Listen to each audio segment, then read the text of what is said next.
And here we are, smoothly launching into Stakes Week, the week before the election, where we're gonna break down all the things that are most at stake come next Tuesday. And I can't imagine a better way to start this off and get things going in a serious, gravitas-filled manner than with Francesca Fiorentini. Francesca, how's it going? It's good. I sense some irony in your voice and I don't appreciate it, okay? I've got gravitas. You do, you do. When you said Stakes Week, I thought like steak, like steak night, like steak week. Like we're just gonna have this. I think we should have steaks every night for steak. I think we should be eating on the show. I will say that we're gonna be doing on election day, like all day coverage. And we're gonna be in the studio for a really long time. I'm gonna be there from really early until really late. And they're doing the nice thing of they're getting us food because we won't be able to go out.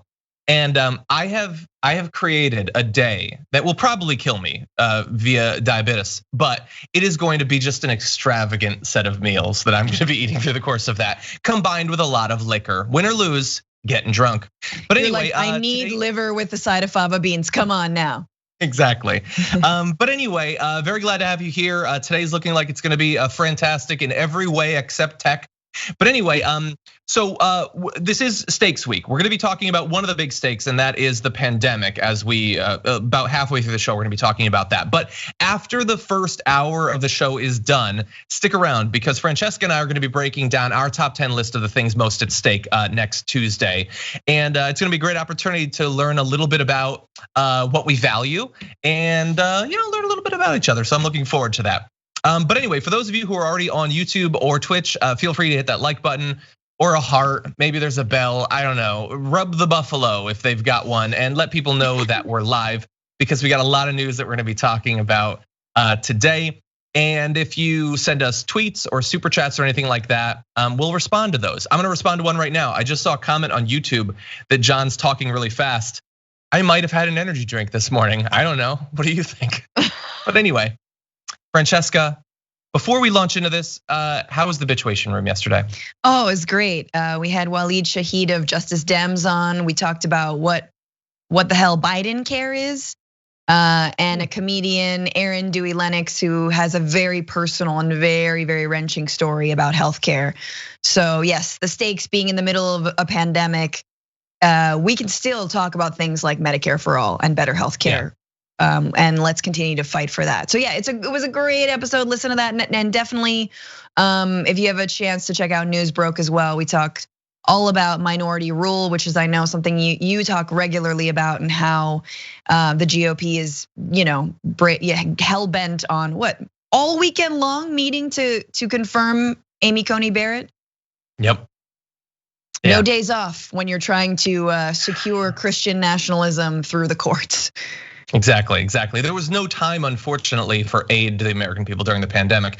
But let's see, I saw a comment on Twitch from Panhandle Messiah that says TBR was dope. So that's what I've heard. Oh, and I would like to issue a correction or at least a little bit of advice. You'll still hit the like button, still ring the bell. In terms of rubbing the buffalo, make sure it's platform appropriate. Don't do it on Zoom. Enough people have lost their jobs already.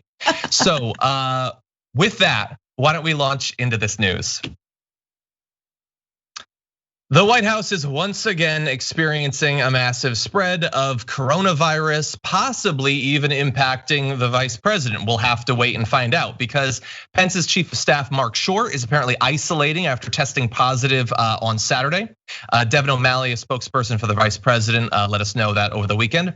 A senior political advisor to the vice president, Marty Obst, and at least 3 other aides also tested positive, according to NBC News. So this is 5 aides to the vice president have tested positive, including in a very short period of time, which if you're Mike Pence, that has obviously got to be a little bit scary for your own health, for the health of your family. And clearly you would want to quarantine yourself to make sure that you don't expose anyone else. Wait, we're hearing Vice President Mike Pence will not quarantine himself despite virtually everyone he knows testing positive for coronavirus simultaneously. We got a message from the vice president's office saying, while Vice President Pence is considered a close contact with Mr. Short, in consultation with the White House medical unit, the vice president will maintain his schedule in accordance with the CDC guidelines for essential personnel, they're saying. So, Francesca, it seems pretty clear to me. They just want him to keep campaigning because the election is a week away. He's not essential personnel. He's not a doctor, and he should 100% quarantine himself. He's just apparently not going to do it. No, I'm pretty sure spreading COVID is actually part of the campaign at this point. That, like, haven't they fully embraced that? I mean, it's like they're like, yes, come along. Like, seriously though, we're gonna see little, like, spiky coronaviruses and MAGA flags like on the same flag. Like they are. This is like, it's like a point of pride. But of course, this was going to happen. Remember when Trump's entire team got sick, it was left to Mike Pence and his entire team to continue campaigning. Of course, then all the cocktail of experimental drugs kicked in and Trump was back on the campaign trail. But this is, I mean, y'all, the fall of the Trump administration is as entertaining as its rise. Like, say what you will, they're making good TV here. This is solid. Everyone getting sick, rampant pandemic. I mean, to say nothing of the fact that like exhibit A right in front of your face, you can't even contact trace in your own White House. How can you take care of this country? My God. Well, I mean, you could contact trace. They don't want to because they don't care. Like they don't care about the virus, and they certainly don't want more information getting out. And you just said that it's a well-written sort of season finale here, but let's add a little bit more drama to it. White House Chief of Staff Mark Meadows apparently sought to block news of the outbreak in Pence's office from going public, according to two sources talking to the Times. So they didn't want you to know about this, but it's getting out, which honestly, like I generally like sequels that stand on their own. Trying to block an outbreak in the White House is so outbreak of 3 weeks ago because they didn't want us to know about Trump getting it either back then. So they're reusing some of the same material, but in their defense, they waited almost a month. That's good. But you know what is new? It's that simultaneously during the second wave inside of the White House, you also have the media side of the Republican Party experiencing a little bit of this as well. The president of Fox News and several of the network's top anchors have been advised to quarantine after being exposed to someone on a private flight who later tested positive for the coronavirus. Those exposed include Jay Wallace, the president of Fox News Media, Bret Baier, Martha MacCallum, Dana Perino, and Juan Williams, two hosts of The Five. I gotta do my dance. I gotta do my dance. Hey. My COVID dance. It's coming for you. It's coming for you. All of Fox News, you stupid idiots. I know the song needs a little bit of work, but the point is that it's fun. It's all fun. It's just great. Like the the White House and the entire Republican Party are just a literal petri dish. Like it is, and they've politicized it so much, these stupid dunces, that I'm sure whenever they're in a private jet together or in a meeting or in a fundraiser, you think they're wearing masks? No, because it's all about peer pressure to them. It's all about appearing strong, appearing like you don't believe it's gonna be real, appearing. Like, sit in your stupid anti-science BS. I don't care. I don't care about your families. I don't care about you. You didn't take care of yourself, and you certainly have been misleading the entire country as to the severity of this. And guess what? You've got health care, and a lot of Americans don't. So I'm on dance. I will dance. Okay, let's keep it on the split screen so that she can continue to dance. But so look, I will say I don't want anyone to get COVID. Well, only one person. I only want a couple. I only want a few people to get COVID. It is sort of ironic though that it seemed inevitable that it would spread in Fox News. Sort of karmically inevitable because they've done so much to ensure that as many people as possible get COVID and die from COVID as possible. And also because they rushed back into the studio almost immediately. the thing that sort of bothers me, at least karmically, is the people so far that might have been exposed. We don't know if they actually have it, and hopefully they don't. They are hardly on the top of the list of people who have spread misinformation about COVID. Like, it's not, Tucker Carlson, Laura Ingraham, Sean Hannity, Greg Gutfeld, or whatever. Like, like this is Juan Williams. These aren't people necessarily that I agree with a ton. Obviously, Dana Perino, for example, but these are not in that top S+ tier of COVID misinformers. You're right. Which bothers me a little bit. I will trade Juan. I like Juan. I will trade Juan for Greg any day. I mean, I think Greg Gutfeld, was born. I'm not sure if he's not. He's like Gwyneth Paltrow in Contagion. He's patient zero for pretty much everything, perhaps. But but you know what? These are also people who have like solid PR around them. How do we know that they haven't tested positive? That's true. Maybe we'll find out. Maybe. Now let's turn to a slightly different angle on this. As the news was coming out that the vice president's office had apparently had an explosion of COVID, they dispatched to talk with Jake Tapper, Mark Meadows. And in talking about this, he revealed something pretty significant that won't come as a shock to members of Dragon Squad about the White House COVID strategy. Short has been in close contact with Vice President Pence. I mean, they are always with each other. Short is now positive for the virus. That's correct. So CDC guidelines say that Vice President Pence should quarantine for 14 days. Now, I understand the White House is trying to get around that by saying the vice president is an essential worker.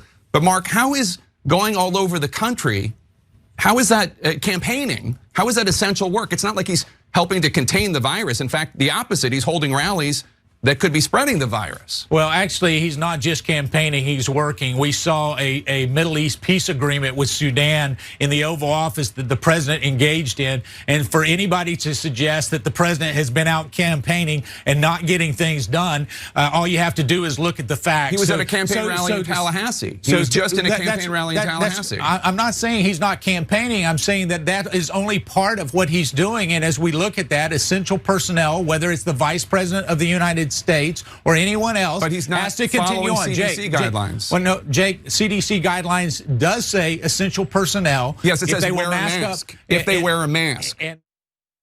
Yeah, and also it's really straining the definition of essential. They're not COVID like diagnosticians or something like that. And honestly, even if they were, those people probably, if they had very good reason to believe they'd been exposed, probably would take a couple of days off and get tested. But he's not doing that, and it ain't because he's essential. It's because they think somehow Pence campaigning is important in the final days of a campaign. I don't see it. I've heard him speak before. I'm looking at that picture of him on the screen right now. I don't think his absence will be missed. But that I think is the reason, Francesca. Yeah, also because look, unless you are knee, neck, head completely swallowed whole by the MAGA movement, which I think a lot of Trump voters are at this point, looking at a president and a vice president and an entire administration and cabinet officials and members of both staff of the vice president and the president having COVID, it doesn't look good. It doesn't look, it doesn't make you instill confidence that we're going to either get this virus under control or actually do any work in a second term if we reelect the president. What if they're like, what if they die? What if they are permanently ill? What if they're like it again? Like, I don't want to play strongman, tactics here, and I don't think we should, but it does look bad. I mean, Bernie Sanders had a mild heart attack, right? And everyone was like, he's done, it's over. And it's like, look, these people have a plague. They've got COVID. I think it's only logical that that's where Republicans' minds are going to go. Yeah, and there's no ground to stand on. Any of that stuff Mark Meadows is talking about how important it is that, he's just doing a few rallies. Trump is doing rallies literally every day, multiple rallies. He's packing as many people as he can. If you can't, like the follow-up question is, okay, you're gonna have the rally, you're gonna have 10,000 people in a crowd, require them to wear masks. No, they're not gonna do that. okay, then they don't care. Let's dispense with the pretending that they care. They could easily do it and make their needless campaigning at least a little bit safer, but they're not gonna do that. And so let's transition into the second video. So this is where Mark Meadows seemingly makes a big admission that if we were in a rational world would be massive news. That remains to be seen. It is being talked about, but here he is with Jake Tapper. So here's what we have to do. We're not going to control the pandemic. We are going to control the fact that we get vaccines, therapeutics, and other mitigation. Why aren't we going to get control of the pandemic? Because it is a contagious virus, just like the flu. Yeah, but why not make efforts to contain it? Well, we are making efforts to contain it. By running all over the country, not wearing a mask? Jake, that's what the vice president's doing. We can get into the back and forth. Let me just say this. Is what we need to do is make sure that we have the proper mitigation factors, whether it's therapies or vaccines or treatments, to make sure that people don't die from this. But to suggest that we're going to actually quarantine all of America, lock down our economy. No one's saying that. Well, they are. Joe Biden's saying that. He says lock everybody down. We're going to have a dark winter. We're going to have a dark winter. That's what health officials say. That's what health officials say, that it's going to get worse. No, we had that's the Joe two Biden's worst days. Jake, let's be honest. Friday and Saturday. Let's be honest here. Okay, Francesca, thoughts? I mean, good on Jake Tapper for actually talking about the fact that, medical experts are the ones saying that it's going to be a dark winter. And also, again, I have to say that NBC's debate when they talked about, don't you want to shut down the entire country, Biden? Let's just stop trying to pin that on him. Let's just listen to healthcare professionals. Let's try not, even the media needs to try not to politicize this. I think Jake Tapper did a pretty good job there. I will just say that we need to keep on restating that every time. First of all, Mark Meadows has no idea what he's saying. Obviously, he has no idea what he's saying. But we need to keep on repeating that they want all the medicine for them. They'll be fine. The vice president's cabinet and the vice president's, aides will be fine. But what about everyday Americans? They want herd immunity for us and death for us, and they want all of the experimental treatments for them. Do they have a healthcare plan? No. Do they have any plan to distribute any of that medicine? No. Do they have any plan to manufacture en masse any of the medicine that the president has received? No. So that's really what we need to keep on coming back to. They want life for them, and they want death and herd immunity and threats for everybody else. Yeah, because that also gives them the economy that they want. They want a functioning stock market. That's all they care about. And you're 100% right. If some random red hat wearer gets sick, they're not going to get the special monkey antibodies that a guy brings in a metal briefcase and it's glowing green. No, only the elite class gets that. You're not getting the monkey medicine. But really fast there. Yeah, Meadows just admits we're not going to control this. And Jake Tapper points out the obvious thing, which is, wait, what? Shouldn't we be trying to control this? And obviously, if this was a Democrat administration, if this was some other pandemic, like Obama saying, "Oh no, Ebola, oh boy, get ready, because it's going to be everywhere," would kind of be a big deal. But it's not, because this is confirmation 72 that they're pursuing a herd immunity strategy, which, as I've said many times, is not a strategy. It's just surrender. It's saying we're gonna get as many people sick as possible because we don't care to try. And I'm gonna pretend that it's just draconian regulations that I'm against, but I don't even wear a mask when I talk to people. So it's really a sham. I'm not gonna do anything. I'm not gonna ask anyone to do anything. People are gonna get sick. A lot of them are gonna die, but it's not gonna be me. It's not gonna be the people I know, because we've got a supply of monkey medicine. And that's all it is. That's all it is. We're gonna have more on COVID in a little bit, but this is their closing gambit in the 2020 election, which is surrender to COVID, let it kill your grandma, let it kill your granddad. That's all we've got for you. Yes, and it's what's so crazy about this, I know we have to move on, is that in fact, and every time someone says, do we have to lock down? Do we have to lock down? The answer is actually no, if we contact trace and quarantine. And right now, the White House is a super spreading petri dish of little COVID spikes. They're just pouring out of there. They come in and they go out into the world and they're campaigning and they're spreading it. So if you actually quarantine this entire administration, everyone would be safer and we could maybe go outside more. Yeah. If they stopped doing in-person rallies or wore masks, or maybe just stopped altogether, you would absolutely see a significant decline in the spread of COVID. But they're not going to do that. And so it's an amazing example right then and there that's like, we don't all have to lock down, just the people who are clearly sick and spreading it. Exactly. Okay, we're gonna have more on COVID in just a minute, but let's touch base with the audience, see what's going on. First super chat today was from Ian Sutherland, who said, "Welcome to the 24/7 Damage Report channel with John Iadarola, featuring Midnight Coffee with John Iadarola and 4 a.m. Mommy with John Iadarola." So I think that's a reference to the fact that I did a live stream like an hour before the show. There's too much news. What am I supposed to do? There's too much news. Bobby, thank you. You didn't tell me that. I'm jealous now.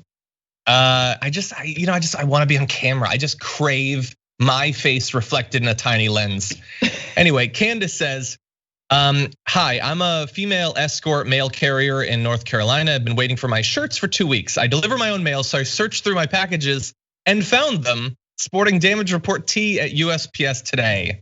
Awesome. That's good. I'm glad you found it."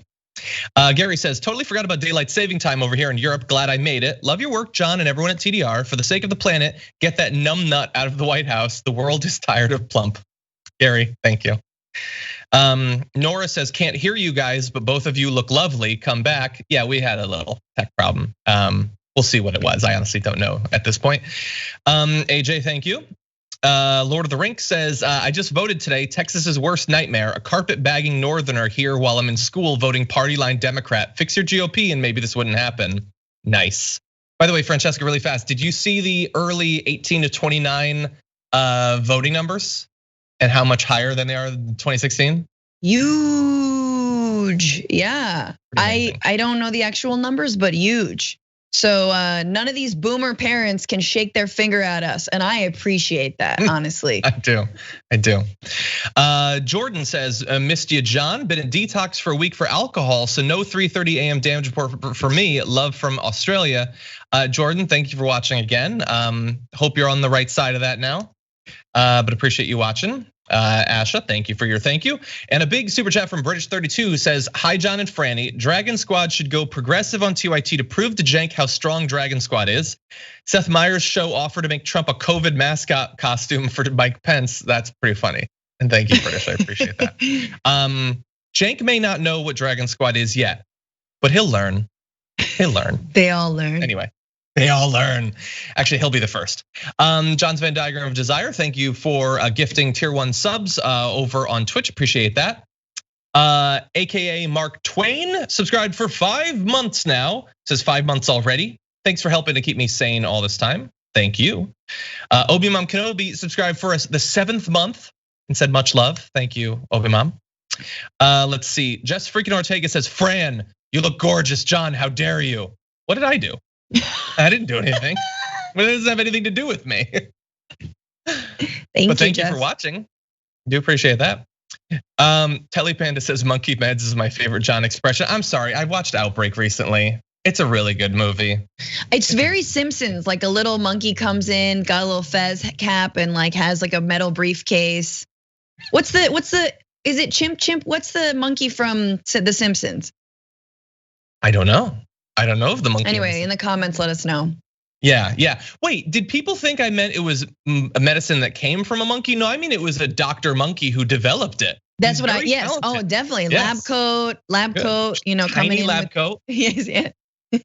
He's got one briefcase full of antibodies and antigens, another one filled up with 3 bananas, because everybody's got to eat. Anyway, okay, so one more super chat. Mr. Anderson says, "I bought my Dragon Squad hoodie. Thank you for all your hard work and empathy. It's great to see passionate journalists like you, and Mondays are better every time Francesca joins you. Keep it up." Thank you, Mr. Anderson. Thank you. It's been a long streak. I don't remember the last time we had a Monday without Francesca, and I can't imagine having one. I'm always available. Here I am. Glad to hear. We lose the good ones all the time, but we've still got you. Thank you. Okay, with that, let's jump back into the news a little bit more on COVID. So Trump's 60 Minutes interview, or what passed for an interview, finally came out, and we're going to talk about a few parts of it. The first is that he once again implied that his healthcare plan, it's coming. You promised that there was going to be a new health package, a health care plan. Yeah. You said that it was going to be great. You said it's ready, it's going to be ready. It'll be here in 2 weeks. It's going to be like nothing you've ever seen before. And of course, we haven't seen it. So why didn't you develop a health plan? It is developed. It is fully developed. It's going to be announced very soon when we see what happens with Obamacare. If the Supreme Court ends this Obamacare, well, we're going to have to see what happens. I hope that they end it. It'll be so good if they end it. And if they end it, people with pre-existing conditions will be stranded. No. And that's just a fact. It's wrong. It's wrong. A new plan will happen. But will. And we won't do anything, will and is. We won't do anything and no plan unless we have pre-existing conditions covered. Okay, so it's coming. It's very soon. It's fully developed. Can I see one page of it? Maybe half a page? No, nope. You can never ever see even a line of it. But it's fully developed. It's big. It's beautiful.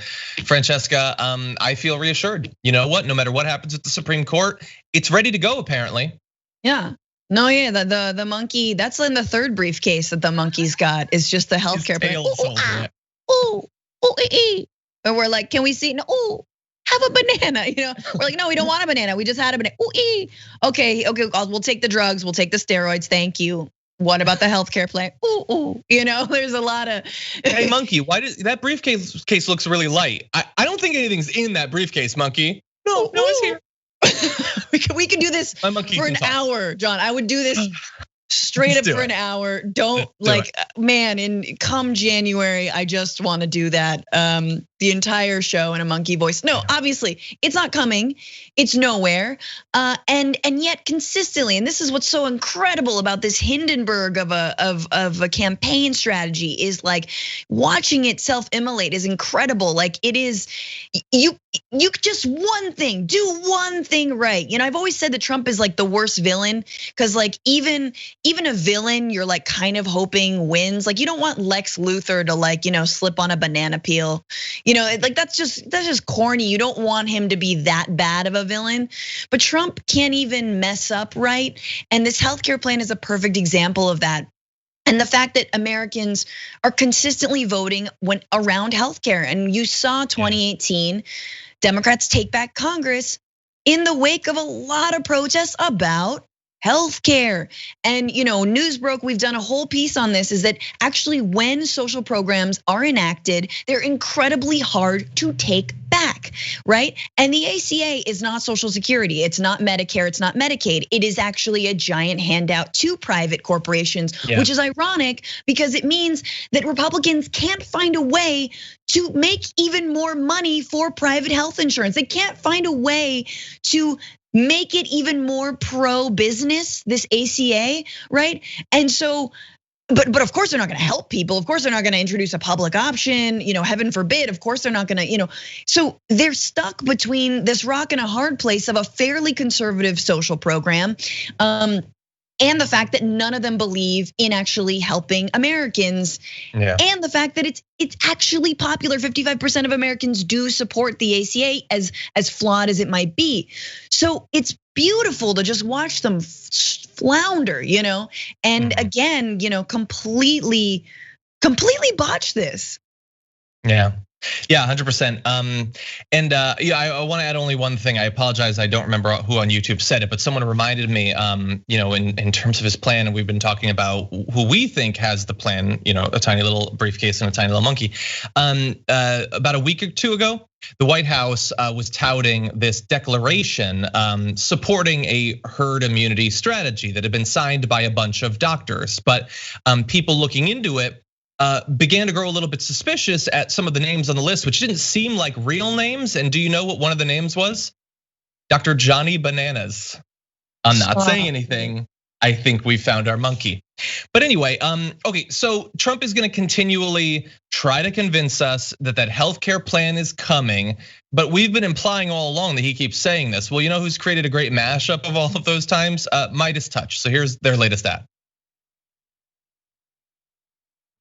When we win on November 8th, we will be able to immediately repeal and replace Obamacare. My first day in office, I'm going to ask Congress to put a bill on my desk. I hope we're going to surprise you with a really good plan. You can end up with great health care for a fraction of the price, and that's going to take place immediately after we go in, okay? Immediately. On my first day, you're going to be very proud of what we put forth having to do with health care. I know that we're all going to make a deal on health care. That's such an easy one. Form a really great plan. You've been in office 3.5 years. You don't have a plan. Well, we haven't had.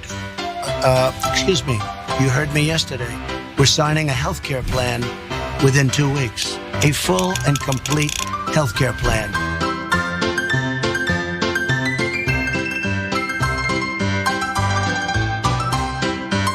I've been saying this for a long time.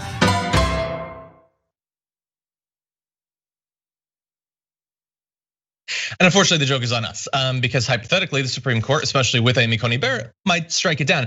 And I will say this, his little thing, his latest excuse is effectively that he can't reveal it because it's under audit. No, I'm kidding. He can't reveal it because he's waiting to find out what happens with the Supreme Court and Obamacare. But think about that, really, strategically, from a political point of view, in the closing week of an election, Americans are very worried about healthcare. Probably has something to do with the fact that we're in the worst pandemic in a century.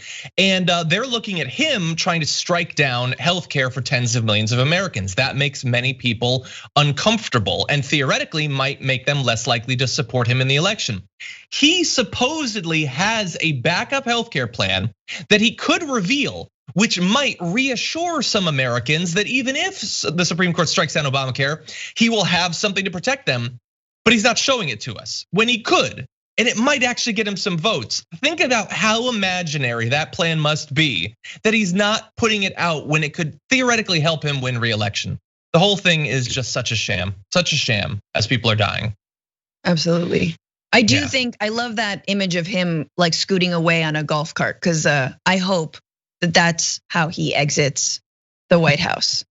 And just like keep running. It'll be like the OJ chase, except for instead of the white Bronco, it'll be just Trump on the on the golf court, and feds are chasing him, and like SDNY is chasing him, and everybody, and there he goes, and he's surrounded. I just, one can dream. The only difference is that the police cars are just policemen on foot pacing him. I mean, those carts have a limit. I'm not saying anyway. Okay, so anyway, look, and again, the joke at the end of the day is on us because he's getting ACB. She might strike down Obamacare. Tens of millions of people will be thrown off their insurance during a pandemic that, if he gets reelected, will definitely be raging across America, at least as bad next year as it is now, and hundreds of thousands of people additionally will die.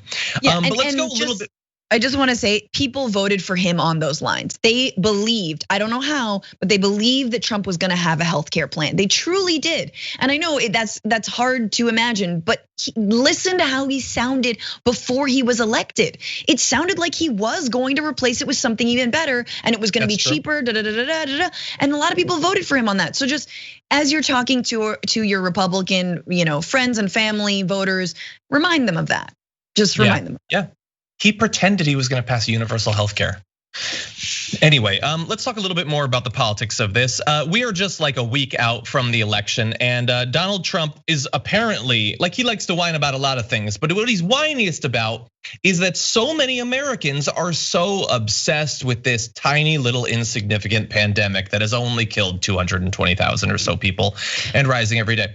Yeah, he's whining at his rallies. He's whining on social media, tweeting literally this morning, the fake news media is writing COVID, COVID, COVID all the way to the election. Losers. I don't know if that's, as Tommy Viator predicted that, or guessed that that's his Marsha, and he thinks that's a recent reference, or if Russia worked for them on Fox News, and so now they're just doing it for literally everything. That might be it. Because he also tweeted, cases up because we test. A fake news media conspiracy. Many young people who heal very fast, 99.9%. Corrupt media conspiracy at all-time high. On November 4th, topic will totally change. Vote. And in terms of the election, he's making a connection between when the election is over, people will be talking about something else. But he actually makes a connection between the coverage and the election more explicit when he attempts to imply that media coverage of the pandemic might be a violation of election law. He tweeted, "We have made tremendous progress with the China virus, but the fake news refuses to talk about it this close to the election. COVID is being used by them in total coordination in order to change our great early election numbers. Should be an election law violation." So I don't know, maybe this is going to be the thing that makes him say that the early vote isn't valid or something. The media covering the pandemic is a violation of election law, according to the president of the United States. Yeah, I'm not sure how many things he's blaming. And that's like, I've never seen someone blame more things in a single sentence like than that. I mean, I'm surprised he didn't squeeze in Obama, Hillary, and just like, I don't know, who else, for anyone, for old time's sake. It's Tubin. Just blame everybody. Tubin. So here's the thing, like, I get it. If you are not going to do anything about the pandemic, if you've decided that for whatever reason to save money or just because you don't care, you're not gonna do anything about the pandemic, I get that it would bother you that things didn't magically improve as you kept predicting they would. But I'm gonna keep covering it. The media is gonna keep covering it because what do you know? The pandemic is getting really bad again. Let's take a look at this graphic. David Dole on Twitter spread that one. That third peak of the first wave is looking mighty like the second one right now. And in fact, over the weekend, the US set a new record for new cases averaged over a 7-day period at nearly 69,000. The previous high of 67,000 was set all the way back in July. And when you look around the country, you see news like this. Utah's hospitals are preparing to ration care as a record number of coronavirus patients flood their ICUs. And let's be clear about what is happening here. They're going to be potentially, if this gets approved, patients who are like, they have COVID, they're in ICU, they're getting like even worse. If they're receiving intensive care and they're not improving fast enough, they're gonna be moved out. Still alive, still suffering from COVID to make room for new people because there's just not the capacity for them. We are going to be effectively instituting a death panel that's gonna say, you're not getting better fast enough, so we're gonna take you off of all of the care that we have available and you will just die quicker from COVID. Maybe you had a chance of surviving. We're gonna take that away because we have to, because it's getting so bad in Utah more than 7 months into this pandemic. Yeah, but Utah is a blue state. Just COVID for me. Right, but that's just a big old blue state of Utah. And it's only affecting the blue states, and they've been handling everything terribly. You know, they have to sweep up their forests, and you know what? Like it is. At this point, everyone does know someone who has COVID. Most people know someone who've died of COVID.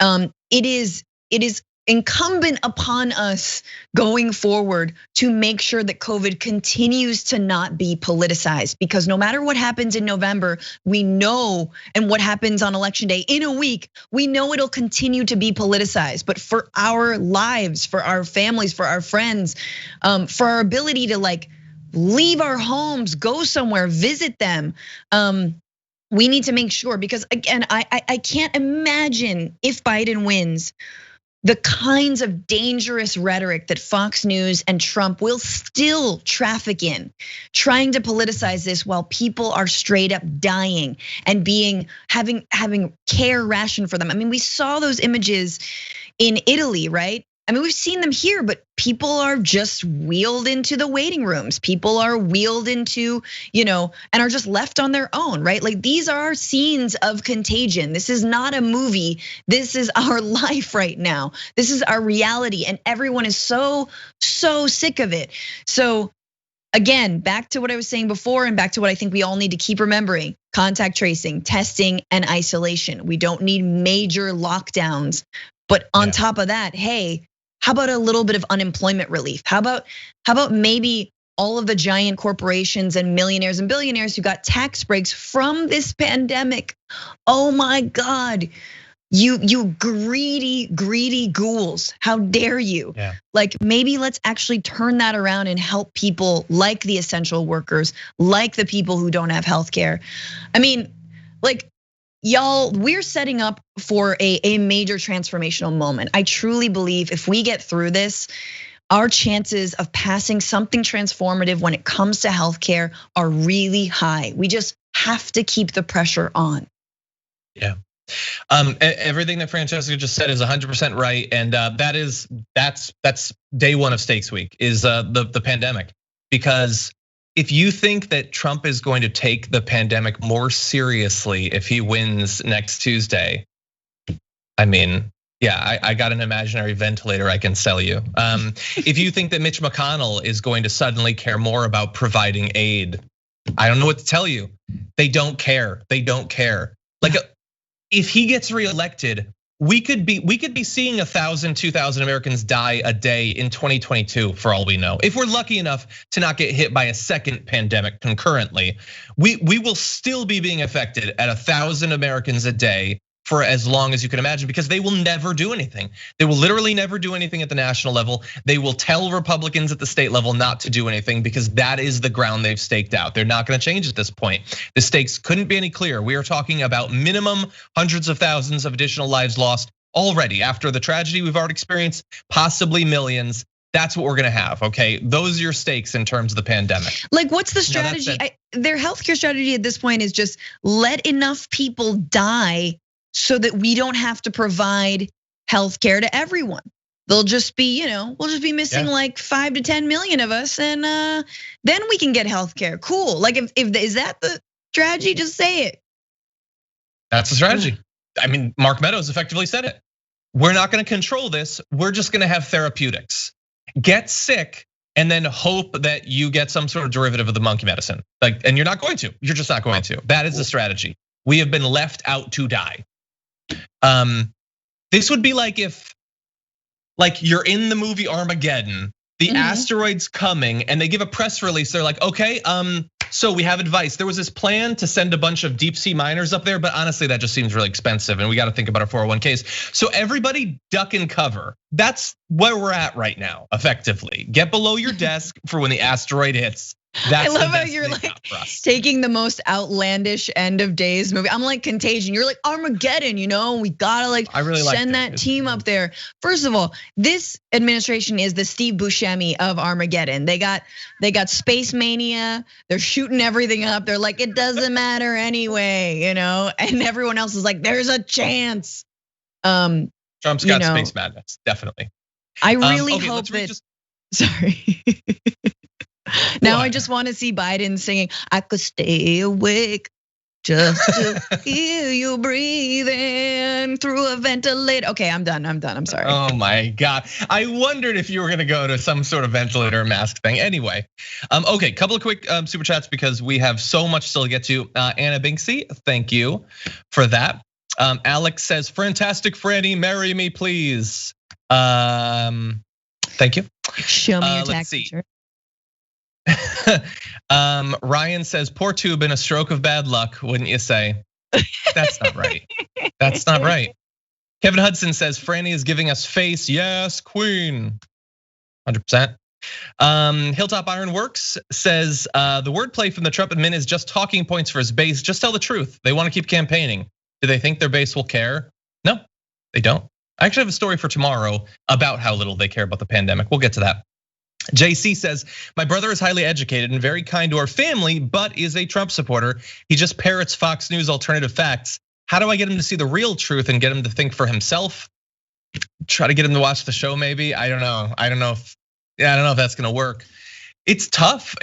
I mean, you got like maybe not immediately try to induct him in a Dragon Squad, but give him something at least a little bit more critical. That's the best I think that we've got at this point. Okay, Demita Alejandra says, relocated to Costa Rica and requested my ballot before I left, which requires registration. Was tracking it, and only today did I get notice my request was declined because apparently I'm not registered in Pennsylvania. I don't know, I am fuming. Sorry to hear about that. A reminder for everyone though, that even if you have, you've registered, you believe that your ballot's coming, or you've sent it in, check. vote.org. You can track your ballot in all of these states and make sure that it's where it needs to be. Yeah, also make room for me in Costa Rica, because I will join you if things don't go our way. There you go. Matt Gunnarsson says, I'm so low, the only help for me is the right result on Tuesday. Keep fighting. We are. And it's looking good, but we'll see. Prepare yourself for election week. Anyway, with that, let's jump into more news. My God, no hour passes faster than 10 to 11 Pacific. Anyway, okay, let's talk about this. So we've known now for about a week that Donald Trump ran out of his 60 Minutes interview. But why exactly did he run? Well, now we know. It aired over the weekend. Here, this is a slightly longer video than we normally do, but you need to know the context. So here is the 2 minutes effectively that preceded Donald Trump hightailing it out of there. You know, this is 60 Minutes. And we can't put on things we can't verify. You won't put it on because it's bad for Biden. We can't put on things we can't verify. Leslie, they spied on my campaign. Well, we can't verify It's been totally that. verified. No. It's been, just go down and get the papers. They spied on my campaign, they got caught. No. And then they went much further than that, and they got caught. And you will see that, Leslie, and you know that, but you just don't want to put it on the air. As a matter of fact, I don't know that. Okay. And you're out there. So why don't you get back to your interview and let's go. Do you think that your tweets and your name calling are turning people off? No, I think I wouldn't be here if I didn't have social media. Well, but the media is fake. And frankly, if I didn't have social media, I'd have no way of getting out my voice. Do you know what you told me a long time ago when I asked why you keep saying fake media? Yeah. You said to me, I say that because I need to discredit you so that when you say negative things about me, no one will believe you. I don't have to discredit you. But that's what you told me. You've discredited yourself. You know, I didn't want to have this kind of angry. Of course you did. No, I didn't. Of course you did. No, I didn't. Well, then you brought up a lot of subjects that Well, I said I'm going to ask you tough questions. They were inappropriately brought up right from the beginning. No, your first question was, this is going to be tough questions. Why? You don't ask Joe Biden. I saw your interview with Joe, the interview with Joe Biden. I never did a Joe Biden interview. The interview, 60 Minutes. I see Joe Biden giving softball after softball. I've seen all of his interviews. He's never been asked a question that's hard. Okay, but forget him for a minute. No, but you start with me. You're president. And excuse me, Leslie, you started with me. Your first statement was, are you ready for tough questions? Are you? That's no way to talk. There's no way to talk.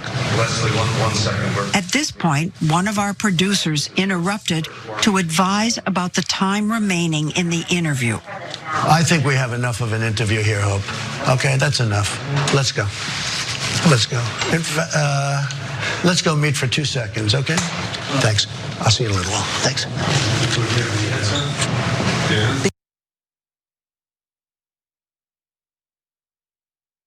That's the president. And 2 straight minutes of whining, and then he's out of there. It's 60 minutes. There's like a format, basically. It's not just whatever you want. It's not some minutes or a couple of minutes. It's 60 minutes. But yeah, Francesca, that's what it was in the end that caused that whole big ridiculous like 5-day back and forth between 60 Minutes and Donald Trump.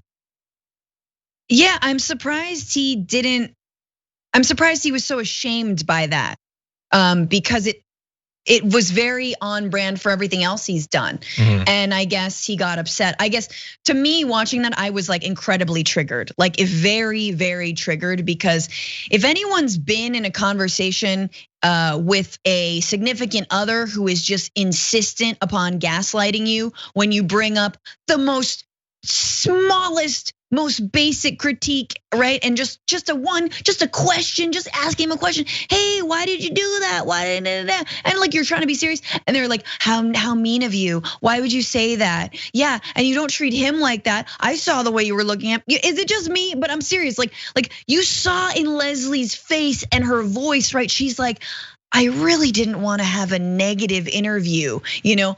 And then just trying to explain to him, like, you know, when he's like, oh, Obama spied on me. And she's like, no, like it's almost like she could add a no honey at the end of that, no sweetie. Like, she is trying to speak to him with so much caution and care and tiptoeing around his feelings. But then he's just sort of like, well, you started this interview by saying I'm gonna ask you hard questions. And that was no way to start an interview. And it's like, oh my God, you gaslighting, weak sod of a boyfriend. Like, that's like really what it feels like. You're supposed to be our president and you're acting just like this horribly like wounded little boy. It's so pathetic.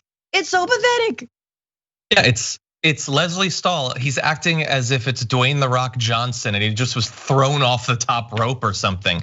He just looks so wounded, so beaten down. And like the back and forth is pretty much, that's, as you allude to, that's Trump's, he does that. The running out of there early in that particular way, maybe I'm seeing what I want to see. I try to acknowledge when I'm in a bubble and when it might be experiencing confirmation bias. I feel like he's really down. Like, I feel like he really does suspect that he's not gonna win. I think that he thinks this thing is turning against him. He's hearing, he's seeing that news about people in the White House sort of already pointing figures about who's responsible for the loss and all that stuff. And nothing's guaranteed, but he wouldn't have run out of there 3 years ago. He wants that back and forth. He would have come back at her even stronger, like denying the truth and everything, because that's what his fans want. They don't want him to just flee the room in a huff. That just doesn't seem like Donald Trump. I mean, regardless, old or new, it's weak. Someone in the comments mentioned it's wrong to call him a beta male. He's an omega male. Yeah, beta males pee on his leg. No, he's just weak and whiny and pathetic. But this is even more so than usual. And I wonder if it is a window into his psychology, about a week and a half out from the election at that point. Yeah, I mean, this is also, this is a journalist at her wit's end. I mean, she's really trying to keep him in the room, and he's using basically any excuse to feel upset. And you're absolutely right. It's like, if you believe that you're right, then smile and say that you're right. I mean, like, even Kim Jong-un probably tells his lies with more of a smile and a chuckle, like, there's no one starving in North Korea. Like, Duterte is a little bit more confident in his authoritarianism. Then again, these are places that have outlawed or have messed with their democracy so much. And I bet if we saw 4 more years of Trump, and we're gonna get to this, the consolidation of power would be such where he would be smiling because there'd be no more elections. So yeah, it's crazy. I am curious if it's just because she's a woman, but I think you're right. It's just he knows it's not going well.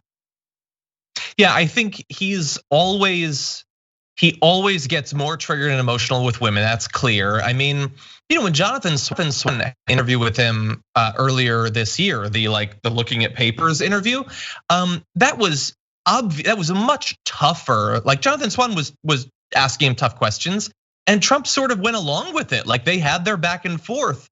There's something about women where he can't take it. Like, I don't know exactly what it says about him. It doesn't seem anything positive. Maybe I'll bring Dr. Gordon back on, but yeah, it doesn't seem positive. But anyway, now really fast, I'm not gonna run through a whole bunch of the other stuff that happened in the 60 Minutes interview. It's available if you wanna see it, but just really fast, we did find out finally what was in that big book that they gave Leslie Stahl. 60 Minutes tweeted that President Trump's press secretary, Kayleigh McEnany, gave us a heavy book that she described as the president's healthcare plan. It was filled with executive orders and congressional initiatives, but no comprehensive healthcare plan. So they made a book out of something, and it wasn't even the thing they were saying, which is just sort of needless and sad. Did they do it just to give that to her? What a waste of time and resources.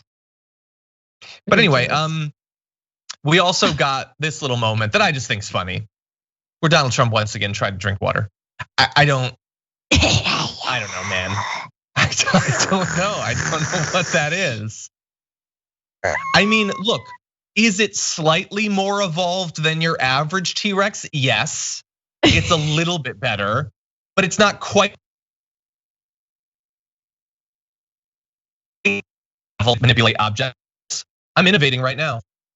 One hand, I can have my hand over here if I want, and I can still drink. I mean, I will Anyway, say I that don't know. the reason that you would use two hands, and obviously hashtag show us the undies, because if he can use two hands, then maybe he can use two hands to pull up his big boy pants, but we don't know. But it's when you're in your 70s, you shake, and it's a natural thing to shake. Everyone shakes really, but when you're older, you shake. You get the shakes, and he might have the shakes, and he doesn't want to like pick up a glass with one hand if he's going to shake it. Yeah. Probably why he Which signs is everything with a fine. giant marker. Maybe. Yeah, all of these things are totally understandable weaknesses, whether physical, psychological, emotional. If you own them and at least acknowledge them, if you admit to them, then we're bleeding heart lefties. We're gonna have your back. It's when you lie and hide and pretend that you're something that you're not that like we have to point it out. We just have to. Like Mitch McConnell, if he had been like, I had a terrible fall and now my hand looks like hot death, then we would have been very understanding about that. It's when you pretend that nothing is wrong as the meat is literally rotting on the bone that we have to point it out and be like, what's going on here? That's because he is hot death. Like, that he's like, well, my true form is appearing and you will see on election day. It's gonna like start sprouting wings like Black Swan, It's gonna be. It's gonna start. It felt like I've got an itch here. I think the makeup rubbed off. I got very strong Death Becomes Her sequel vibes from Mitch McConnell's hand. Anyway, that's the TDR guarantee. If you admit to it, we will be very understanding. That is our predisposition. We're lefties. But if you lie to us, we will mock you relentlessly. That's all that we have the power to do, honestly. But it gets us through the day. Anyway, okay, so we're gonna read just one or two quick super chats. We're gonna have to skip our D block. Notice to the producer and the director, it'll come back tomorrow. Don't worry, awesome news about AOC. We are gonna very quickly. Do we have time for the E block? Let's do it really quickly. You know what? We're gonna go straight into it right now because we still have two things we got to do, and time she is a wasting. So if we could transition into the E block right now, we're gonna do that really quick. So Francesca, let's have a little bit of fun, but in a reasonable amount of time. Is Melania real, or how many Melanias are real? That is one of the biggest pieces of news over the course of the last few days. The resumption of the theory that Melania might have a twin or a stand-in or something. So let's take a look at this tweet that spread quite broadly. It's this photo of Trump with Melania. I don't know. And then another person, Andrew Kimmel, tweeted out this photo of Trump with several people who are all ostensibly Melania, but look subtly different. And then the forensic analysis began with tweets like this, breaking down differences in nose, forehead, and teeth, and all of that. Francesca, what are your thoughts? Is there one Melania, or how many Melanias are we working with here at this point? There's definitely two. I feel like there's definitely not just one, absolutely two. One of them loves the Christmas, and she's always like sort of told like, no. It's like, but I love Christmas. And like, no, that's not your job. And another was like, hate Christmas. Anyway, there's a big warring faction between the Melanias. But first of all, in the three of photos there, two of them are definitely fake. One of them is real. I think the white shirt, she's real. The other two, not so sure. And the most recent one where she's supposedly on the campaign trail, that's not Melania. That's just, there's no, look, and I reserve the right in an age of QAnon for the left to have a few conspiracy theories of our own, okay? We need a little bit of that crazy, juju. Obviously, we've got all of our we've got the Green New Deal, so that's enough crazy talk on our behalf. I hate windows. Yeah, in the small windows. But look, that's not Melania. And also, here's a dead giveaway. Why smile? Why is she smiling? We haven't seen Melania smile since 2017. So like, that's true. The smile is a dead giveaway that it's not her. So look, I believe it. There's definitely two. There is no evidence, no documented evidence that proves that she's even physically capable of smiling. Okay, so look, I am angry about this story because how dare 2020 continue to make me crazy? I don't want to be crazy, but you've made me crazy. This is crazy stuff. talking about body doubles is crazy. This is legit Alex Jones territory. But there are two important bits of context to that. One, nobody is crazy enough to have a fake double of their wife, except Donald Trump. Honestly, like, he would do it. He would do it. And the second bit is that photo from the helicopter, that really doesn't look like her. I hate this because it doesn't matter one way or the other. Worst case scenario, it is a fake, and it's just further confirmation that he, despite all of his fabulous wealth that he's been given over the course of his life, fundamentally leads a tiny little shriveled life where he can't have true love, whether with his offspring or with his romantic partner, who is neither of those things. That's sad. It doesn't matter. But I guess on this show, we don't dodge the hard questions. So if I'm asking myself, is there a double? It seems like there's a double, but it doesn't matter. It doesn't matter, America. But there's definitely a double. I'm convinced it's 100% a double. Anyway, I wonder if he gets along better with the double. Totally. That's you know, your romantic double story. smiles. Why can't you smile? Sometimes I feel like Trisha does a better job than you do. Her name is Trisha. I'm giving her a name. Here's the thing. She's from the South. Maybe this. Oh, I love Melania. See, I started to do a little bit. See, so first, I just started to contour my face like Melania, and then I got the surgeries, right? And I still don't have the teeth down, but then I got a call one day, from a Mark Meadows, and he told me there was a job opening in Washington, and I said, oh, really? And so I picked up my makeup case and I made the move. Yeah, God, the whole thing is so stupid. And here's the thing though, if it's true, which it is, there's a double, we've confirmed it. Everybody writes a book. She's definitely gonna write a book, right? She has to write a book. Come on, write that book I will read that grifter book. It wouldn't be that interesting. But anyway, okay. So totally a double, take that to the bank where you might run into her double. Anyway, with that, let's read just a couple of quick super chats because then we need to get into the most important part of day one of Stakes Week. But first, Wall Street Tech sent in a super chat saying herd immunity for USA COVID-19, A, B, C, and D, estimate 33 million dead. Thank you for the super chat. That's higher than I've seen, but God only knows. Lee says, hi, Francesca. Shout out to JR for referring to old people as elderly. Much appreciated. Love to all. Sorry, I've been chugging coffee. You keep me from a trip to the mountains with a bottle of scotch for hypothermia. Just kidding. Yes, elderly is a good term. Let's see. Omar, thank you. Matt's Gunnarsson sent us in a super chat saying, I'm so low. The only help for me is the right result on Tuesday. Keep fighting. Oh, thank you. That was put in twice, but thank you twice, Matt. Ray Turner says, John, you cheated. You used a mug with a handle. That's true. That's true. I can lift this one, but I can only really get it about there, and then it's in danger of spilling on my keyboard. Annie Hudson says, can I get a happy birthday? For my 38th, I left to vote early, and I made it back in time to see the last part of the live show. Thanks for all you do.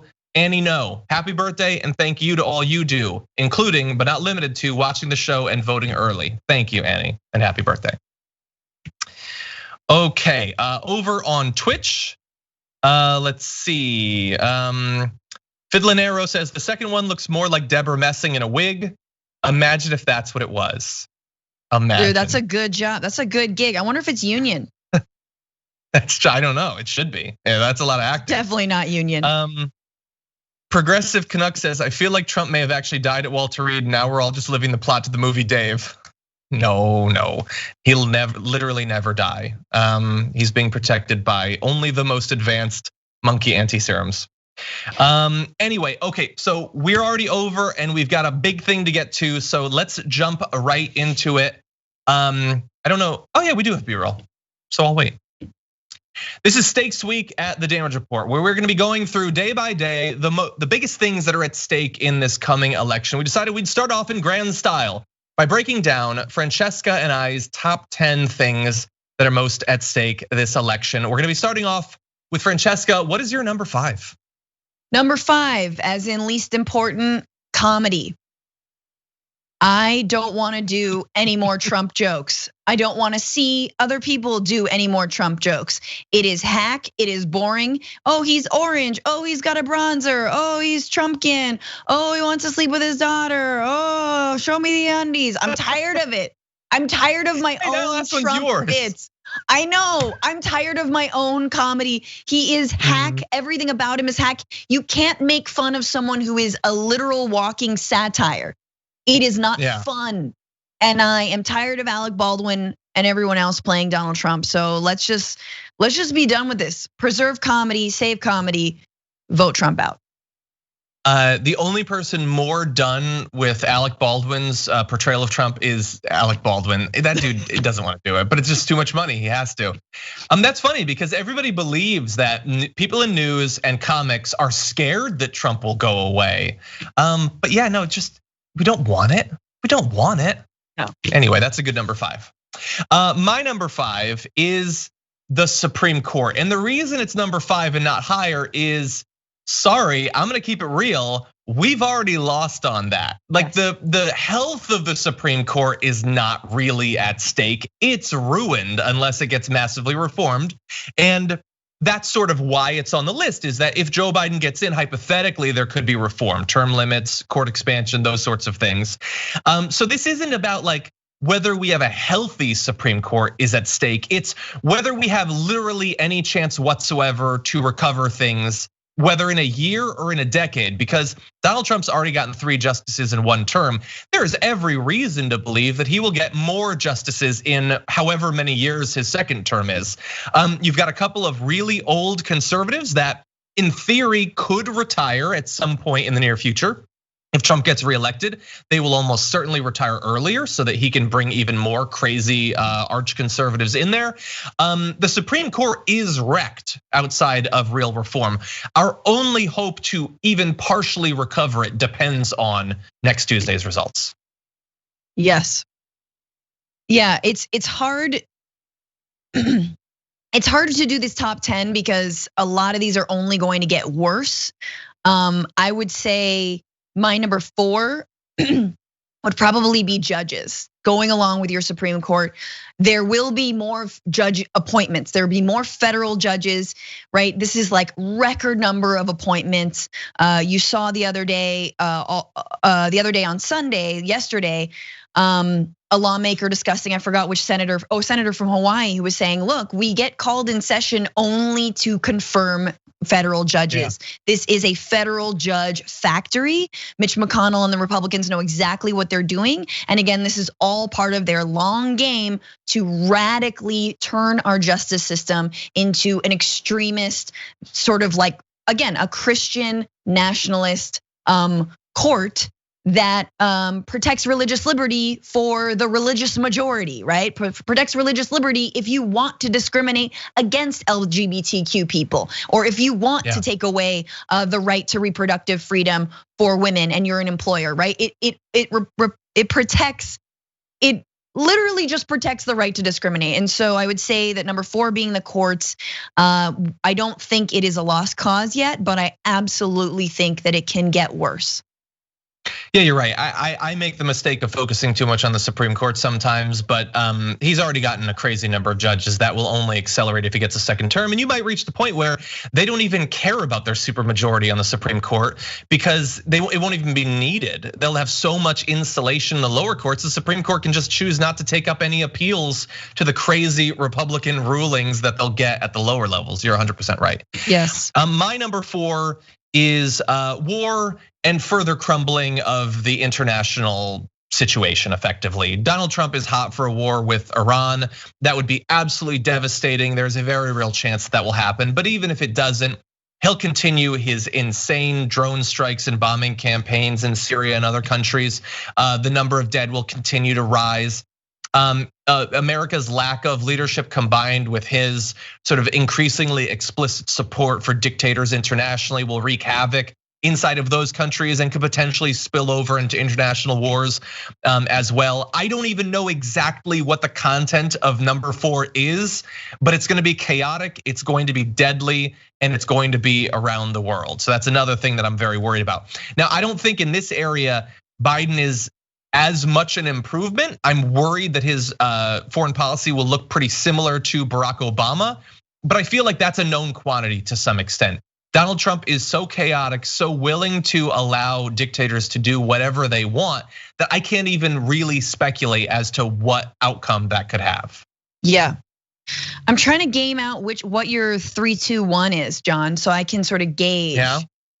Yeah, I'm pretty sure your 3, 2, 1 is gonna be, well, it's gonna be pandemic and climate change are gonna be in your top 3. So I have to game out and see. I had war as well, but now you took war. No, well, give me your explanation. Is that your number 3?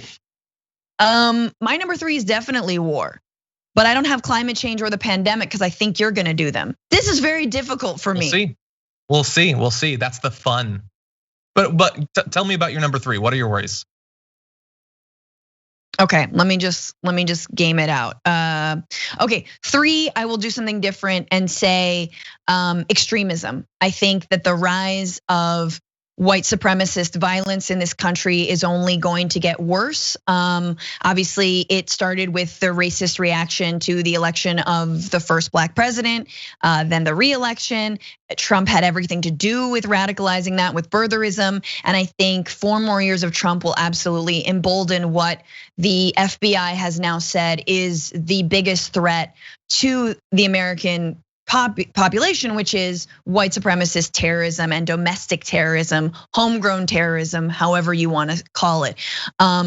There's been a huge proliferation of these groups, and guess what? They've been out. We've seen them in Portland. We've seen the Proud Boys. We've seen, the threats to Gretchen Whitmer's life, right? The Wolverine, whatever the hell they were called, Watchmen. Like, all this continues and they will be emboldened and it will get even more nuts.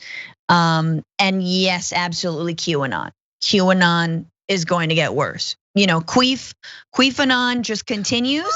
And I just want to stop the queefing, just end the queefing. So number 3, end the queefing and the extremism. Oh my God, that's a good one. Okay, my number 3 is, I'm gonna shock you, the pandemic. As we've been talking about on the show throughout today, it's not going anywhere necessarily, but our best hope, our last best hope to limit the number of dead in any way is getting Donald Trump the hell out of there as fast as possible, but not just him, also Scott Atlas. Honestly, Dr. Birx, get the hell out of there too. You've been hit and miss, mostly miss. We need people who actually care about the science. They're gonna provide accurate information and guidance to the states. I think it's incredibly important. Now, if Biden gets in and starts making advice about mask mandates and things like that, that is gonna become the new culture war for the right, so get ready for that. It's gonna be Fox News all day long, attacking Biden for giving a damn and wanting people not to die. But at least it might stop more people from dying. And I don't want any more families to have to experience what mine and so many others have already experienced. Many people are going to die because we've already failed this thing for 7 months. But if we can keep that number 100,000 lower, 10,000 lower, 1,000 lower, 1 lower, that is worth voting for. And so that's certainly at stake on Tuesday. You make this a tough call. What do you got call. for number 2? 2 and 1. Well, okay, 2.5 grammar. I think grammar is at stake. Kelsey? If yes, Kelsey and grammar more generally are at stake. All right. If we reelect this president, the English language will be forever ruined.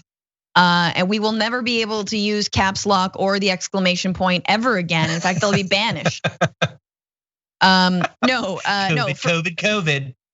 For realsies though, 2 is climate. 2 for me is climate change. 100 rollbacks of EPA regulations, like methane rollback of methane emission regulations, all kinds of fuel standards. The damage that every year, that every month, that every day does when we do not address the climate situation, we do not address the massive amounts of carbon that we're emitting, is a day lost, is a day that our future generations will be battling extreme weather. And we're seeing it every single month, from wildfires to floods to hurricanes, etc. So It is the climate. It is absolutely imperative, and every year counts. If we have 12, 10, 9 years to get to net zero greenhouse gas emissions, we don't have time. Yeah. I'm gonna mix things up. My number 2 is the climate. We lined up nicely there. Yeah, everything that you said. Yeah, we don't have time. We're already way too late. We're way too late now. We're way too late 5 years ago. We're way too late a decade ago. But my God, we can't wait any longer, and we can't waste any more years to a man who doesn't care about climate change. Note that I'm not saying he doesn't believe in it, because they all know about it. They all know that it's happening. The problem isn't belief.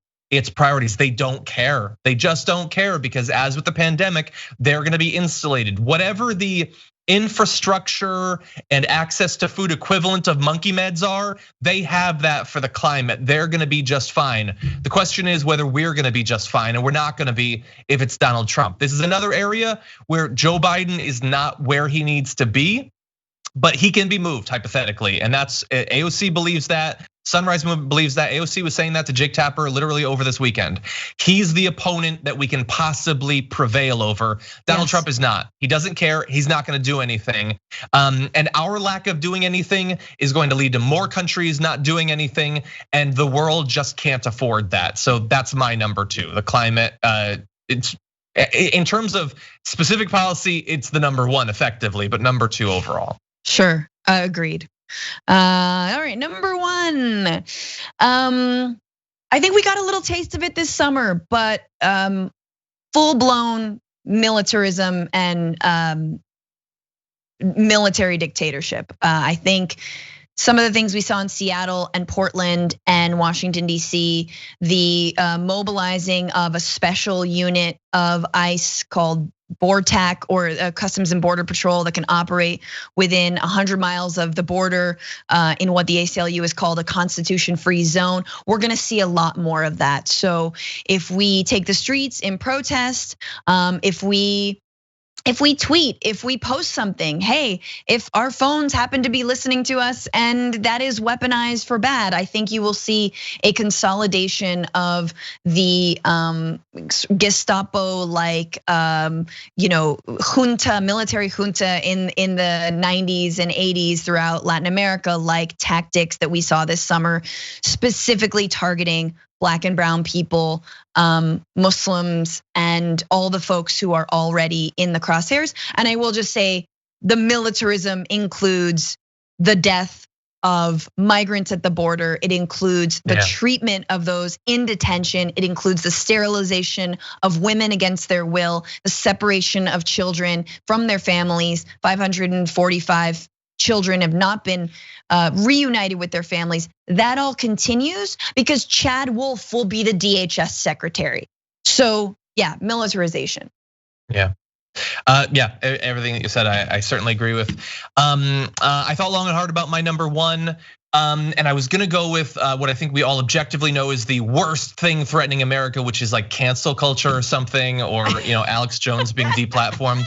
But I decided I'll mix it up, and I'm gonna go with effectively much of what Francesca said. It's the fascism. It's the fascism, or the future of democracy, if you want to put it that way, the soul of America, whatever Biden has said recently. It is effectively us deciding what form of government we want to have, because we have already lost so much over the last few years. Things I don't even know if we've necessarily noticed what we've lost, what's eroded, what's fallen apart and crumbled. In terms of the relationship between the media and government, the media and people, the norms that are supposed to save us, so much is already lost.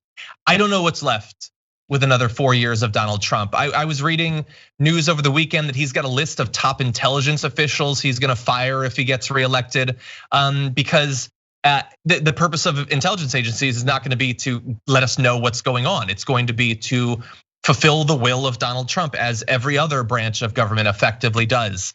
The militarism, the inspiring domestic terrorism, the Proud Boy gangs, fill it in, like just go back through old episodes of TDR and TBR, and we've discussed it all. I don't know what's left of America after 4 years. What will be left of the relative independence of elections to have some reflection of the actual will of the people, the Supreme, like so much of it, like that. It's America is at stake. I know it sounds corny and cheesy or whatever. Maybe you have a different way of expressing that, but that is really what it feels like a week out.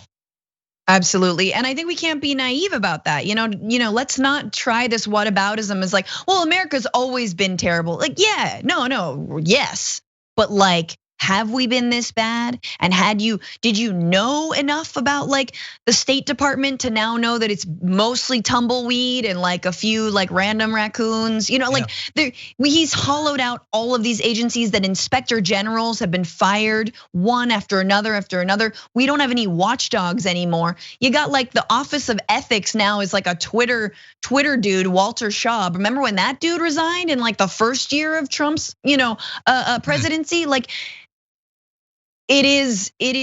We're headed towards that fascism. We're headed towards this sort of Egypt under al-Sisi type of situation. And what scares me the most about that is the amount of resignation that I think it takes a population that sort of resigns itself to the fact that people are dying, resigns itself to the fact that people are being gunned down in the streets, resigns itself to the fact that there's targeted executions of someone in Olympia rather than arresting the man, and that the president has saluted that and heralded that and supported that. My fear is that we go numb to all of it. So it's dark. It is dark. Yeah. Freaking out that the president effectively like echoes the failed motivations of a militia plot to kidnap and assassinate a governor is bad enough. But we won't even notice it in 4 years, honestly. Like that's what he's doing right before trying to get reelected, is encouraging more kidnap plots against Democratic governors. Anyway, Francesca, thank you so much. Your input was awesome as always.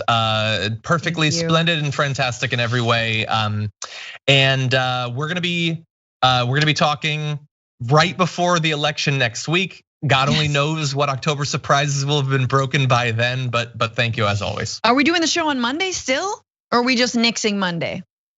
I think we're gonna have to, unfortunately. I would love to relax, gird myself for the battle to come, but I think we're gonna have to be talking about whatever nonsense comes out over the weekend. So I'll see you then. Thank you for all that you do. Thanks for everyone who's been watching. Thank you. Keeps me sane as well. Thank you. Everyone go check out Newsbroke and the Bitchuation Room. Have a good one. Yes, please. Bye. Okay, and really fast because we're way over, crazy over. I just want to read a few more super chats because we have an interview coming up very soon. Oh, let me also let you know, tomorrow J.R. Jackson's going to be on the show. I know he's normally on Wednesday. We have something special that is happening on Wednesday. So big news Tuesday, very special Wednesday. And when I say that, don't miss it. Don't miss it. Don't not be there for Wednesday. If you have to cancel work, if you have to take a day off, whatever, be there for the live show on Wednesday. You're not gonna wanna miss it if you're a fan of not only TDR, but TYT more generally. Be here for the Wednesday show. And with that, okay, Fett said on Super Chat, plot twist, the real Melania never moved from New York to DC. The KGB built a synth flesh android. The flesh only lasts 3 months. Every time it's grown, it's different because they're copying a copy. That I like. Someone else, Zai's Gundam channel said Melania #2 is Sacha Baron Cohen filming Borat 3. Now the great thing about that is that they have such a distant relationship that he could replace her with a copy and Trump might honestly not even notice the difference. Let's see, Brandon LeBeau says 14K. I think he's talking about the live YouTube viewership. Well, thank you, Brandon, I appreciate that. Wayne Sugahara says Dave meet Melania, very funny. That could be the sequel. They love to reboot old movies and swap it around a little bit. There you go, replacing the first lady. Let's do it.